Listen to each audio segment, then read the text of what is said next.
आलो अंडुल्या भक्तांना मिरची लावायला. कायला टेन्शन घेता तुम्ही? तुम्ही सगळ्यांनी मिळूनच एक अनपढ आपल्या भारताच्या गादीवरती बसवला आणि त्याला महान वैज्ञानिक बनवलं. आपल्या देशावरती एलपीजीचं संकट येण्याआधीच साहेबांकडे एक नुस्खा होता, नालीमधून गॅस तयार करायचा. तर तो तुम्ही वापरा. पण सध्या भारत देशाची परिस्थिती खूप विदारक आहे. ठिकठिकाणी एलपीजी गॅससाठी रांगाच्या रांगा लागलेल्या आहेत. एलपीजी नसल्यामुळे हॉटेल्स बंद होत आहेत. प्रोडक्शन, या भारत देशाचं प्रोडक्शन 50 ते 55% सध्या बंद झालंय.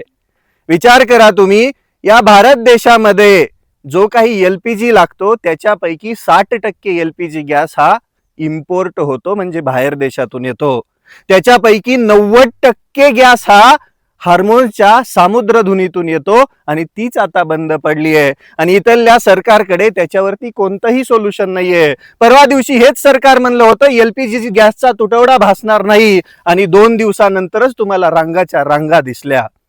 विचार करा तुम्ही, मुंबई सारख्या शहरांमधून, बेंगलोर सारख्या शहरांमधून, दिल्ली एनसीआर सारख्या शहरांमधून आतापर्यंत 20 ते 30% हॉटेल्स बंद झालेले आहेत. मग त्यामध्ये काम करणाऱ्या कामगारांवरती बेरोजगारीचं संकट आहे. आज मोरबी सारख्या टाइल्स हब मध्ये सध्या सगळं प्रोडक्शन बंद आहे. 1 लाखाच्या वर तिथं माणसं कामं करतात. त्यांच्यावर बेरोजगारीची, तुरंत बेरोजगार व्हायची वेळ आली आहे. या भारत देशामध्ये जवळजवळ 1 करोड लोकांना आता सध्या लगेचच्या लगेच बेरोजगार व्हायची वेळ आली आहे. ते म्हणजे फक्त आणि फक्त एलपीजी गॅस नसल्यामुळे.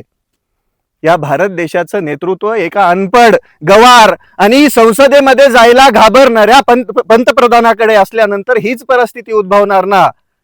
हे लोकांना येड्यात काढून सत्तेमध्ये बसले आणि लोकांना मेटाकुटीला यायची वेळ आली फक्त आणि फक्त यांच्या धोरणांमुळे. एलपीजी गॅसच्या संकटामुळे संपूर्ण भारत देश मेटाकुटीला असताना आपले प्रधानमंत्री कोणत्या बिळात लपून बसलेत आपल्याला कोणालाच माहित नाही. संसदेचं कामकाज चालू आहे, पण हा माणूस संसदेत यायला पण घाबरतोय आणि वरतून म्हणतोय लोक अफवा पसरवतायत. अरे अफवा कसल्या? लाईनीच्या लाईनी लागल्या, सगळीकडे दिसतंय, तरी बी अफवाच म्हणत असाल तर तुम्ही फक्त आणि फक्त देशाला वेटीस धरण्याचं काम करत आहेत. आणि पुढच्या 2-4 दिवसामध्ये बघा तुम्ही, 1 करोडच्या वर भारतीय बेरोजगार होणार आहेत. आणि हे सगळं या मोगली सरकारच्या धोरणांमुळे झालंय.